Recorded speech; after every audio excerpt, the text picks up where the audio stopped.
Uncertainty, Turning Fear and Doubt into Fuel for Brilliance. By Jonathan Fields, author.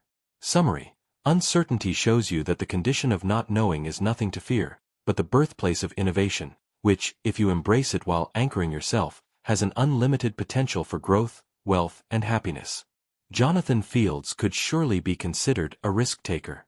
Going from a six-figure income as a lawyer to $12 per hour as a personal trainer doesn't seem like a move the average Joe would make.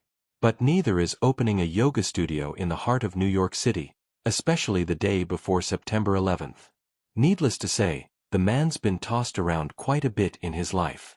Yet, instead of throwing his hands up in despair, he decided to greet fear and uncertainty with open arms, eventually finding a process that allows him to harness chaos and turn it into unlimited creativity.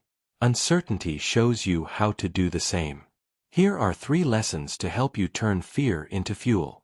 Uncertainty is at the root of innovation, so you must embrace it. Use rituals and routine to anchor yourself in uncertain times. Ask yourself 3 questions to handle even your most paralyzing fears. Ready for the uncertain coming your way? We'll find out. Lesson 1. Embrace uncertainty, for it's the root of innovation. Why aren't most people millionaires? Really, the internet killed our last excuses not to be, didn't it? The reason most people will remain average, with an average job, average house and average life, is not because of a lack of options. It's because they're extremely risk-averse. It's our default setting. Whenever we see anything that involves a gamble, we focus on the downside, the money and time we could lose. But the truth is, every risk comes with a more than average upside as well. That's why it's a risk. In fact, the only way to become above average is to do risky things. Only risky things are innovative enough to stand out. Had Mozart only tried to copy what Bach did, then you wouldn't know his name today. If Jackson Pollock would have copied his mentor, Thomas Hart Benton, nobody would stand in line at the Museum of Modern Art in NYC to see his paintings. Risk and uncertainty are the roads you must travel to reach the destinations of creativity and innovation. But there are of course ways to help you steer the course as the waves get unpredictable. Like this one. Lesson 2. Use rituals and routine to anchor yourself in uncertain times. Usually, we react to pressure by throwing our habits out the window.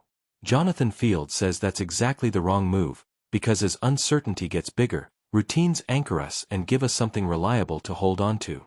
For example, if you're a freelancer and have something to deliver on a tight deadline, chances are you'll skip the gym and pull an all-nighter or 2 if you have to.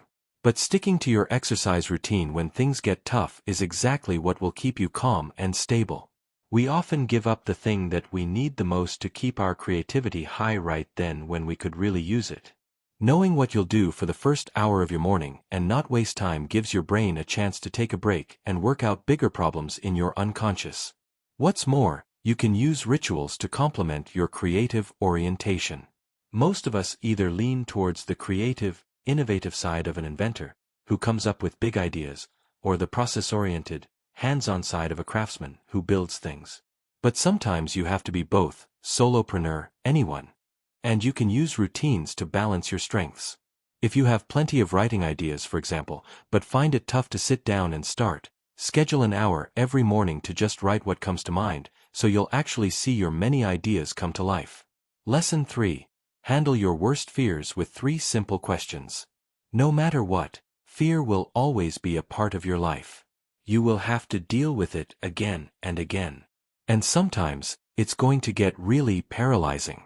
For example, when you have to decide if you should really spend your last $10,000 in savings on a container full of scrap metal, which might be your only chance to turn a profit and get the money to open that orange farm you dream of.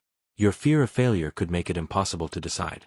Your risk-averse brain goes into overdrive, conjuring up all kinds of worst-case scenarios. You, broke on the street. Your children, hungry for a meal. Jonathan says these 3 questions are all you need to calm down, and he's right. Ask yourself these when you feel anxiety is taking over. What if I fail, then recover? Thinking about hitting rock bottom is depressing. Thinking about what comes next is often not so bad. After all, you can only go up from there. How would you get back on your feet? Take a dishwashing job? Clean the streets? What if I do nothing? Is not taking any action really an alternative? Sure, things you'll stay the same, but so will your unhappiness. You might even get depressed. Maybe that risk is not so bad after all. What if I succeed? Dig deep into the potential upside. Imagine how reaching your ideal outcome would feel. Really dwell on it. Come up with details. Before you'll know it, you'll be halfway through making an action plan. These will teach you to be realistic, yet stay optimistic at the same time and not lose faith.